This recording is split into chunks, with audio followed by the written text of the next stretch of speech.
ইন্নাল হামদুলিল্লাহ ওয়াসসালাতু ওয়াসসালামু আলা রাসূলিল্লাহ আম্মা বাদ।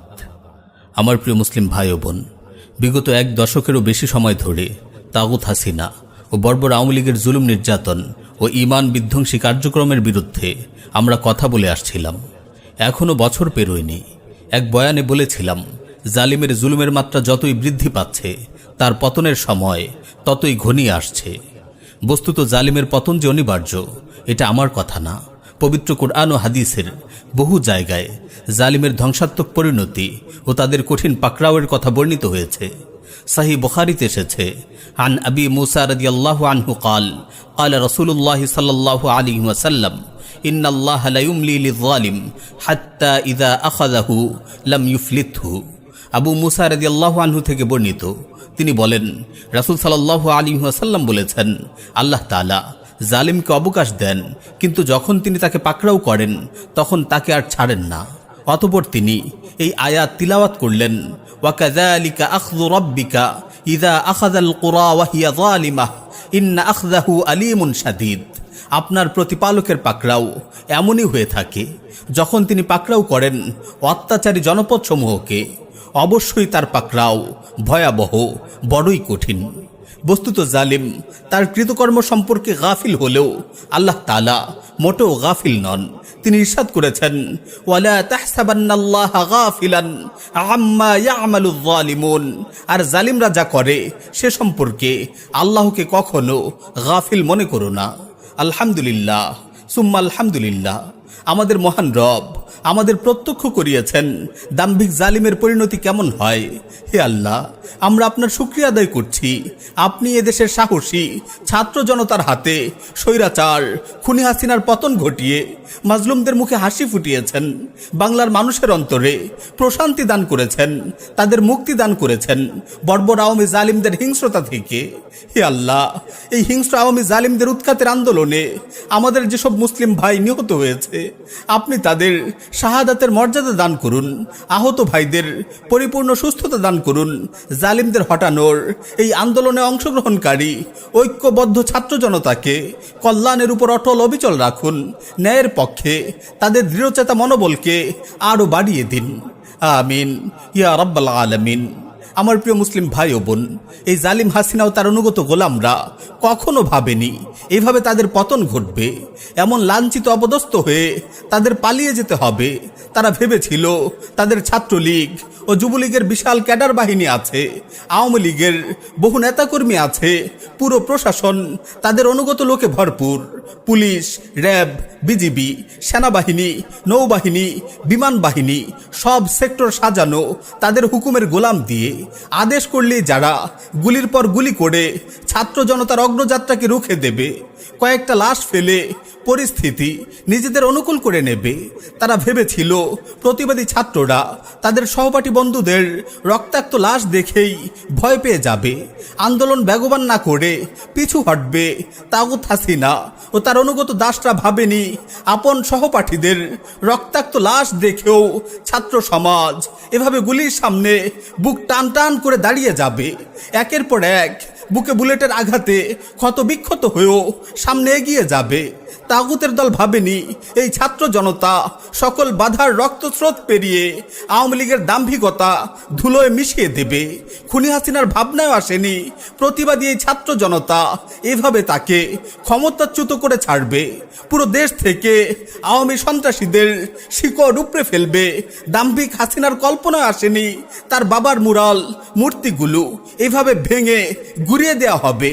জালিম হাসিনা যা ভাবুক আর না ভাবুক, তার পরিণতি তাই হয়েছে যা তার প্রাপ্য ও অবধারিত ছিল। অতীতের ফেরাউনদের মতোই তার রাজত্ব ধ্বংস হয়েছে। মানুষের কাছে সে চরম ঘৃণিত ও ধিক্কৃত হয়েছে। এজন্যই আমরা দেখেছি বিক্ষুব্ধ জনতা যখন বিভিন্ন স্থানে আওয়ামী লীগের অফিস ভাঙচুর করে তাতে আগুন জ্বালিয়ে দিয়েছিল, হাসিনার জালিম বাবা শেখ মুজিবের মূর্তি ভেঙে উল্লাস করছিল, গণভবনে গিয়ে আনন্দ প্রকাশ করছিল, এই দৃশ্যগুলো খুনি হাসিনা ও তার গোলামদের অন্তরে অসহনীয় জ্বলন সৃষ্টি করলেও এদেশের সর্বস্তরের মানুষ এই দৃশ্যগুলো দেখে খুশি হয়েছিল। শহর গ্রামে আনন্দের মিছিল বইছিল, ছোট ছোট বাচ্চারাও হাসিনার পালিয়ে যাওয়ার কথা বলে উল্লাস করছিল। দীর্ঘ 15 বছরের অধিক সময় ক্ষমতায় থাকার পরও কেন হাসিনাকে এমন লাঞ্ছনাদায়ক পরিণতি দেখতে হলো? উত্তর সেটাই, যে কারণে যুগে যুগে দাম্ভিক জালিমরা ধ্বংস হয়েছিল। এই জালিম হাসিনাও বহু নিরপরাধ মানুষের খুন জড়িয়ে তার অনিবার্য পতন ডেকে এনেছিল। অসংখ্য মাজলুমের অশ্রু আর ধ্বনির ফলে হাসিনার এমন লাঞ্ছনাদায়ক পতন অবধারিত হয়ে গিয়েছিল। আমার প্রিয় মুসলিম ভাই ও বোন, রক্তক্ষেকো, স্বৈরাচার, হাসিনার খুন জুলুমের কালো অধ্যায়ের ফিরিস্তি অনেক দীর্ঘ। পিলখানার ট্র্যাজেডি, শাপলা চত্বরের হত্যাকাণ্ড, নিরাপদ সড়ক আন্দোলন ও কোটা সংস্কার আন্দোলনে শিক্ষার্থীদের উপর হামলা, গণহত্যায় খুনি হাসিনার নাম লেখা থাকবে ইতিহাসের কালো পাতায়। তাগুত হাসিনা তার শাসন আমলে রাম, বাম ও নাস্তিকদের প্রতি বেশি সহানুভূতিশীল ছিল। এজন্যই সে নাস্তিকদের পক্ষ নিয়ে কুখ্যাত সাতিম রাজীব নামক নরপিশাচকে দ্বিতীয় মুক্তিযুদ্ধের প্রথম শহীদ বলেছিল। আর নাস্তিক সাতিমদের শাস্তির দাবিতে আন্দোলনকারী দেশের ওলামায়ে কেরাম ও তালিবুল ইলমদের উপর বর্বর জুলুম নির্যাতন চালিয়েছিল। এই খুনি হাসিনার নির্দেশে 2013 সালের 5ই মের কালো রাতে শাপলা চত্বরে অবস্থানরত দেশের আলেম সমাজের উপর নৃশংস হামলা চালানো হয়েছিল। ভাস্কর্যের নামে যত্রতত্র মূর্তি নির্মাণের বিরোধিতা করায় আলিমদের গ্রেফতার করে কারাগারে বন্দী করে রেখেছিল জালিম হাসিনার গোলাম বাহিনী। দিনের পর দিন তারা আলিমদের রিমান্ডে দিয়ে নির্মম নির্যাতন চালিয়েছিল। গুজরাটের কসাই নরেন্দ্র মোদীর বাংলাদেশে আগমনের বিরোধিতায় মিছিলকারী মাদ্রাসার ছাত্রদের লক্ষ্য করে তারা গুলি চালিয়েছিল। বেশ কয়েকজন ছাত্রকে হত্যা করে তাগুত হাসিনা সরকার কসাই মোদীর প্রতি আনুগত্য ও ভালোবাসার প্রমাণ রেখেছিল। এদেশে উগ্র হিন্দুত্ববাদের মিশন বাস্তবায়নে তাগুত হাসিনা ছিল মোদীর একান্ত আস্থাভাজন সহচর। বাংলাদেশের স্বার্থকে উপেক্ষা করে ভারতের স্বার্থকে প্রাধান্য দিত উগ্র হিন্দুত্ববাদের দোসর হাসিনা। তাগুত হাসিনা সরকার রাজাকার নির্মূলের নামে বাংলাদেশ জামায়াত ইসলামের শীর্ষ নেতাদের ফাঁসিতে ঝুলিয়ে হত্যা করেছিল। জননন্দিত আলিমে দিন আল্লামা দিলাওয়ার হোসেন সাইদি রাহিমাহুল্লাহকে বছরের পর বছর জেলে বন্দী করে নির্মম নির্যাতন করেছিল। অবশেষে চিকিৎসার নামে তাকে হাসপাতালে এনে পরিকল্পিতভাবে খুন করেছিল। তার লাশের সাথেও নির্দয় অমানবিক আচরণ করেছিল। ঢাকায় তার জানাজা পড়তে দেয়নি। তাগুত হাসিনা সরকার জঙ্গি ট্যাগ দিয়ে নির্ভীক আলেম দিন শেখ জসিমউদ্দিন রহমানী হাফিজউল্লাহ সহ বহু আলিম তালিবুল ইলমদের বছরের পর বছর জেলে বন্দী করে রেখেছিল। মুসলিম সংখ্যাগরিষ্ঠ দেশে তারা মুসলিমদের দিন পালনে নানানভাবে হয়রানি করত। দাড়ি রাখা, পুরুষদের টাকনুর উপর কাপড় পরিধান করা, নারীদের হিজাব পরিধান করা, দিনী বই পুস্তক পাঠ করা, ভার্সিটিতে দিনী সেমিনারের আয়োজন করা, দিনী দাওয়ামূলক কার্যক্রমে অংশগ্রহণ, এগুলোও ছিল তাদের চোখে জঙ্গিবাদী কর্মকাণ্ড। মসজিদের মিম্বার ও ওয়াজ মাহফিলগুলোতে আলিম দাঈদের হক কথা বলার ক্ষেত্রে বাধা প্রয়োগ করত আওয়ামী গুন্ডারা। পাড়া মহল্লায় ওয়াজ মাহফিল আয়োজনেও তাগুত প্রশাসনের অনুমতি নিতে হতো। আওয়ামী দুঃশাসনের সময় দিন পালনে যেমন মানুষ বাধার সম্মুখীন হতো, পার্থিব নানান কাজেও হয়রানির শিকার হতো। ব্যবসা বাণিজ্য, জমি কেনা বেচা, বাড়িঘর নির্মাণ, অফিস আদালত, সকল ক্ষেত্রে আওয়ামী জালিমরা সাধারণ জনতার উপর প্রভাব খাটিয়ে শোষণ নিপীড়ন চালাতো। আওয়ামী সন্ত্রাসীরা হাটবাজারগুলো নিয়ন্ত্রণ করত। ক্রেতা বিক্রেতাদের কাছ থেকে নানানভাবে তারা চাঁদা আদায় করত। দুর্নীতিবাজ আওয়ামীপন্থী আমলাদের কারণে অফিস আদালতগুলো ঘুষ আর দুর্নীতির আখড়ায় পরিণত হয়েছিল। চাকরির নিয়োগে ছিল দুর্নীতি আর বৈষম্য। লীগপন্থী অযোগ্য অথর্ব লোকগুলো সরকারি চাকরিতে সহজে নিয়োগ পেত। আওয়ামী দুঃশাসনের সময় শিক্ষা প্রতিষ্ঠানগুলো অনিরাপদ ও অস্থিতিশীল হয়ে উঠেছিল। হল দখল, সিট বাণিজ্য, ক্যান্টিনে বিশেষ সুবিধা গ্রহণ, তুচ্ছ কারণে ক্যাম্পাস জুড়ে মারামারি, এভাবে দলীয় প্রভাব খাটিয়ে ছাত্রলীগের সন্ত্রাসীরা সাধারণ শিক্ষার্থীদের উপর জুলুম নিপীড়ন চালাতো। বুয়েটের মতো শিক্ষা প্রতিষ্ঠানে উচ্চ শিক্ষা গ্রহণ করতে এসে মেধাবী ছাত্র আবরার ফাহাদ ছাত্রলীগের কর্মীদের হাতে খুন হলো।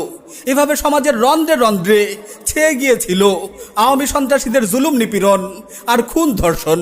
তাদের বিরুদ্ধে কেউ মুখ খুললেই তাকে গুম খুনের ভয় দেখাতো। কত নিরপরাধ মানুষকে তারা গুম করে রেখেছিল। আমার প্রিয় মুসলিম ভাই ও বোনেরা, আপনারা জালিম হাসিনার টর্চার সেল ও গুম করে রাখার স্থান আয়নাঘরের কথা নিশ্চয়ই শুনেছেন। সেখান থেকে মুক্তি পাওয়া মাজলুম মানুষগুলোর নির্মমভাবে নির্যাতিত হওয়ার হৃদয় বিদারক কাহিনীগুলো পড়েছেন। মাজলুমানের এই লেখাগুলো পড়ে যে কারো গা শিউরে ওঠে, চোখ দিয়ে অনবরত অশ্রু ঝরে। বর্বর হাসিনার নির্দেশে তার পাষণ্ড হায়নারা মাজলুম বন্দীদের সাথে কত পাশবিক আচরণ করত। জোরপূর্বক স্বীকারোক্তি নেয়ার জন্য মাজলুম বন্দীদের তারা ইলেকট্রিক শক দিত, নখ উপড়ে ফেলত, উলঙ্গ করে লজ্জাস্থানে আঘাত করত, তাদের গায়ে গরম পানি ঢালত, আঘাতের পর আঘাত করতে করতে তাদের অজ্ঞান করে ফেলত। প্রচণ্ড পিপাসার্ত অবস্থায় মাজলুম বন্দীরা যখন একটু পানি চাইত, হিংস্র হায়নাগুলো তখন তাদের অকথ্য ভাষায় গালিগালাজ করত। কখন কোন নামাজের সময় হতো, কখন রমাদান কিংবা ঈদ আসতো, এগুলো কিছুই তারা বন্দীদের বুঝতে দিত না। আজানের শব্দ যেন বন্দীদের কানে না আসে, এজন্য তারা বিকট আওয়াজে মিউজিক লাগিয়ে রাখত। কেউ কুরআন তিলাওয়াত করতে চাইলেও তাকে বাধা দিত।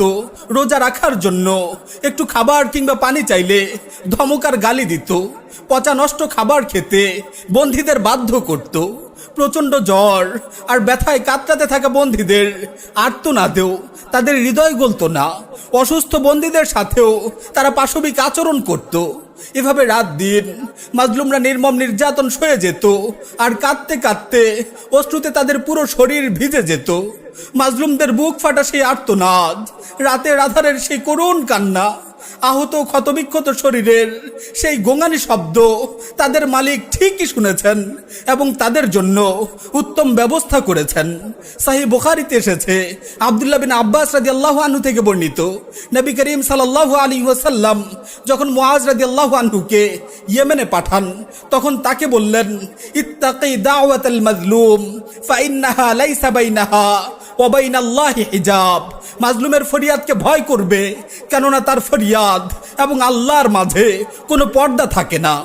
হ্যাঁ, মাজলুমের ফরিয়াদ আল্লাহ কবুল করেছেন, জালিমের পতন ঘটিয়েছেন।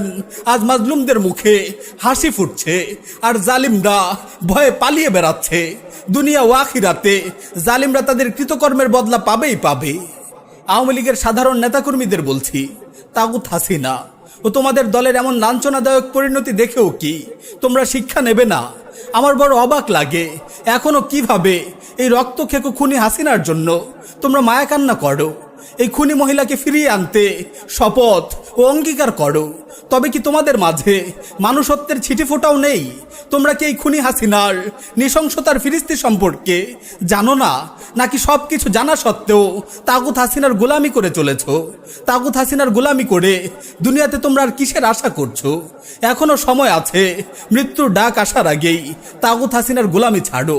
তাওবা করে আল্লাহর দিকে ফিরে আসো, আল্লাহর আনুগত্য করে আখিরাতের পুঁজি হাসিল করো। তাগুত জালিম হাসিনার উৎখাতে নেতৃত্ব দানকারী বৈষম্য বিরোধী ছাত্র সমাজের প্রতি আমার আহ্বান থাকবে, প্রিয় ভাইয়েরা, আপনাদের ডাকে সাড়া দিয়ে এদেশের লাখো ছাত্র জনতা জালিমদের বিরুদ্ধে রাজপথে জড়ো হয়েছে। কত ভাই শহীদ হয়েছে, অনেকে চোখ হারিয়েছে, অনেকে পঙ্গু হয়েছে, গুলিবিদ্ধ হয়ে এখনো হাসপাতালের বেডে পড়ে আছে অনেক আহত ভাই। তাদের সবার প্রত্যাশা এদেশে ন্যায়ের শাসন প্রতিষ্ঠিত হবে, আর কেউ স্বৈরাচার হয়ে দেশের মানুষের উপর জুলুম নির্যাতন চালাবে না। কাউকে গুমের শিকার হয়ে আর আয়না ঘরে যেতে হবে না। নিরপরাধ কাউকে কারাগারে বন্দি দশায় জীবন কাটাতে হবে না। সুতরাং শান্তিময় ইনসাফের সমাজ গড়তে আপনাদের প্রচেষ্টা অব্যাহত রাখবেন। জুলুম নিপীড়নের বিরুদ্ধে সর্বদা সজাগ থাকবেন, মানুষ যেন আপনাদের বিরুদ্ধে অশ্রু না ঝরায়।